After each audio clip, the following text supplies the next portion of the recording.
Hello, नमस्कार. मी गिरीश कुलकर्णी. लोकसत्ताने आयोजित केलेल्या पहिल्या लिटफेस्टमध्ये आमचा कार्यक्रम आज पार पडला. फार मजा आली, बरं वाटलं. उत्तम प्रेक्षक वर्ग लाभला. काही दर्जेदार अनवट कार्यक्रम रचला की त्याला आता कोण प्रेक्षक मिळणार अशी एक मोठी अडचण तयार होते.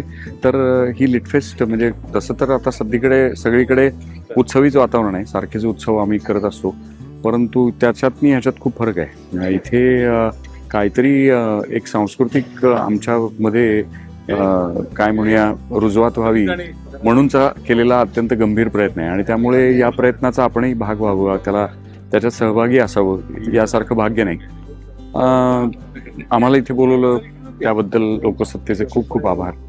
लोकसत्ता नेहमीच काहीतरी मूल्य देण्याचा प्रयत्न करत आलेला आहे असं वृत्तपत्र आहे आणि त्याच्यामुळे त्यात इन्व्हॉल्व असलेली सगळीच माणसं ही खूप जवळची वाटतात.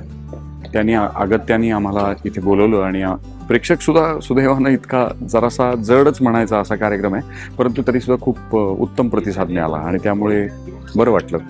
So thank you so much. ज्या उरलेल्या कार्यक्रमांना पण मंडळींनी गर्दी करावी, बघावं, कारण खूप छान माणसं गोळा केली आहेत. त्या वेगवेगळी माणसं वेगवेगळ्या पद्धतीचं काहीतरी सादर करणार आहेत, बोलणार आहेत, ऐकायला मिळणार आहे. तर सो एन्जॉय आणि खूप शुभेच्छा. लिटफेस्ट अशीच चालत राहू असं एक आशा, शुभेच्छा.